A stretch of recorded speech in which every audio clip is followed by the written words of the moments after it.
Hello everyone. आज हम इस पजल को सॉल्व करते हैं। ये पजल अड्डा 24/7 की है, उनके फ्री मॉक की है, आरबीआई ग्रेड बी फेज 1 का। और ये पजल एक्चुअली मेमोरी बेस्ड भी है। ठीक है, प्रीवियस ईयर में आपकी किसी आईबीपीएस एग्जाम्स में या फिर आई थिंक एसबीआई एग्जाम में किसी में आई थी, सिमिलर टाइप की आई थी। तो इस टाइप के क्वेश्चंस आप एक बार देख लीजिएगा, अप्रोच समझ लीजिएगा। तो देखते हैं इसमें क्या गिवन है और कैसे इसे हमें अप्रोच करना है। तो देखिए, क्वेश्चन में दिया हुआ है कि 8 पर्सन जिनके नाम यहां पर दिए हुए हैं were born in different years but not necessarily in the same order.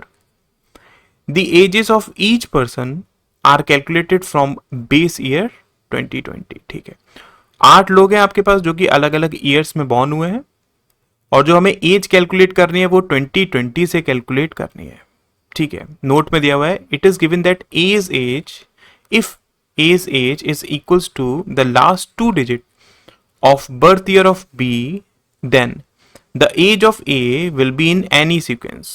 मतलब क्या, उसने ये सिंपली ये बताया जैसे कि एग्जाम्पल पे दिया हुआ है कि B अगर बॉर्न होता है 1992 में और A की एज जो है अगर वो इसकी लास्ट 2 डिजिट पर डिपेंडेड है तो A की एज 92 या फिर 29 दोनों में से कोई भी हो सकती है। ठीक है, इस चीज को दिमाग में रखिएगा। फाइन। उसने बोला कि none of the person was born before 1980, मतलब कि 1980 से पहले कोई भी नहीं होगा और 2012 इसके बाद कोई नहीं होगा। ठीक है, कंडीशंस क्या दी है कि B was born in 1992। B born होता है किसमें, 1992 में। Only 1 person was born between B and H. B और एच के बीच में सिर्फ एक पर्सन है। B's age was equal to the last 2 digit of H's birth year. तो देखो बी की एज कितनी हो जाएगी, हमें पता है ना कि 2020 से आपको कैलकुलेट करनी है। तो ये आपके पास कितना हो जाएगा, 20 और 8 28, 28 ईयर्स हो जाएगी। 28 ईयर्स जो है उसने बोला है वो लास्ट 2 डिजिट्स है किसकी, एच के बर्थ ईयर की। अब एच का बर्थ ईयर क्या हो सकता है, दो पॉसिबिलिटी, या तो 1928 हो या फिर 1982 हो।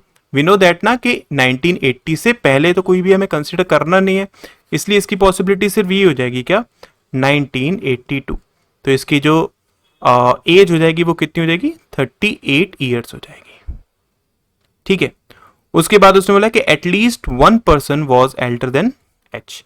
एच से पहले एटलीस्ट एक पर्सन तो होगा ही होगा, और मैक्सिमम 2 हो सकते हैं बिकॉज आपके पास इससे पहले या तो 81 में बॉर्न हुआ हो या फिर 80 में बॉर्न हुआ हो, यही 2 हम कंसिडर कर सकते हैं ज्यादा से ज्यादा। उसके बाद difference between H, age of H and C is 1 year less than the one who was born in 2012। Okay, उसने बोला है कि एच और सी, ठीक है, इनकी जो एज के बीच का डिफरेंस है वो 1 ईयर लेस है उस पर्सन से जो कि 2012 में बॉर्न हुआ था। अब देखो जो पर्सन 2012 में बॉर्न हुआ है, एक बात तो हमें ये क्लियर होगी कि एक पर्सन होगा जो कि 2012 में बॉर्न हुआ है, इसकी एज कितनी होगी बताइए, 2020 से हमें कैलकुलेट करना है ना, तो 8 ईयर्स होगी। इसका मतलब एच और सी के बीच में जो डिफरेंस होगा ईयर्स का वो 7 ईयर्स का होगा।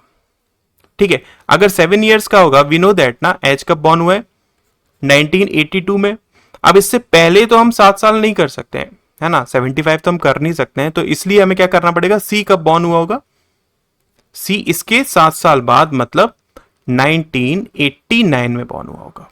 एंड वी नो कि बी और एच के बीच में सिर्फ एक ही पर्सन बॉर्न हुआ है, तो वो कौन होगा, वो सी ही होगा। ये कब बॉर्न हुआ है, 1989 में। तो इसकी एज कितनी हो जाएगी आपके पास, ये 3 साल बड़ा, मतलब 31 ईयर्स हो जाएगी।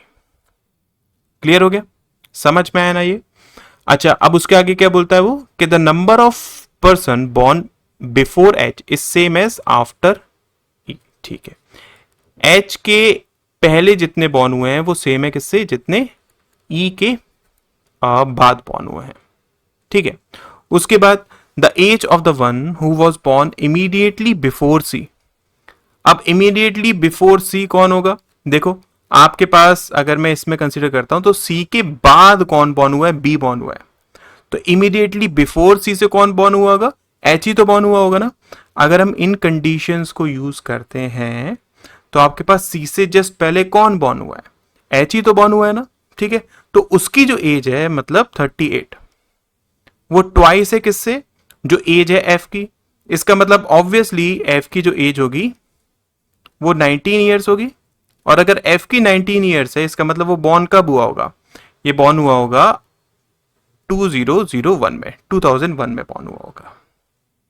क्लियर है, यहां तक समझ में आ गया।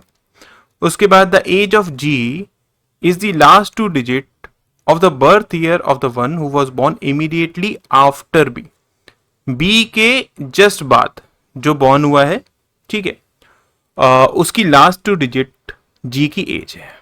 फाइन, इसको थोड़ा सा हम दिमाग में रखेंगे। उसके the sum of D and F is equals to age of E. Okay, D और एफ की जो एज है वो ई के बराबर है। तो यहां से हमें एक बात तो क्लियर होगी ना कि ई जो है वो इन दोनों से बड़ा होगा, राइट। तो अगर हम बात करें, हमारे पास टोटल 8 लोग हैं, 1 2 3 4 5 6 7 एंड 8, ठीक है।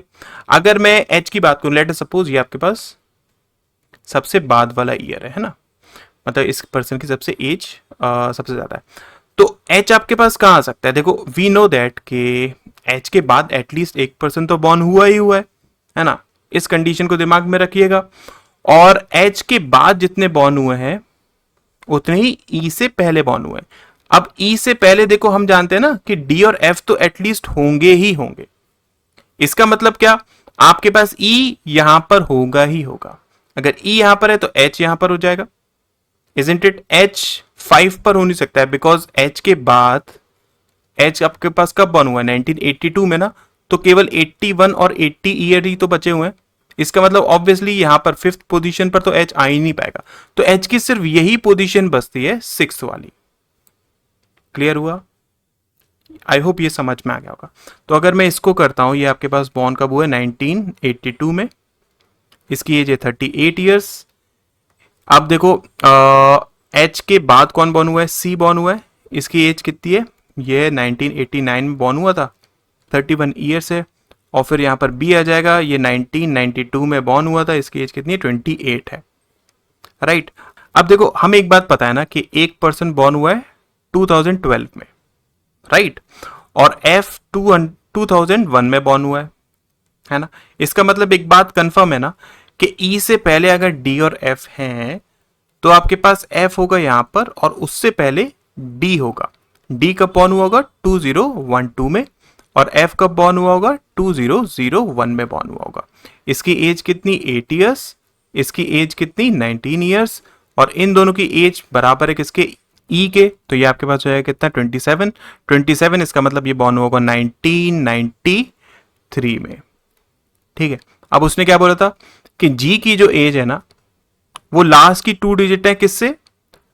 जो पर्सन बॉर्न हुआ है इमीडिएटली आफ्टर बी, तो बी के बाद कौन बॉर्न हुआ है? ई बॉर्न हुआ है। इसकी लास्ट 2 डिजिट कितनी है? 93। मतलब क्या, आपके पास जी की जो एज होगी वो 39 होगी।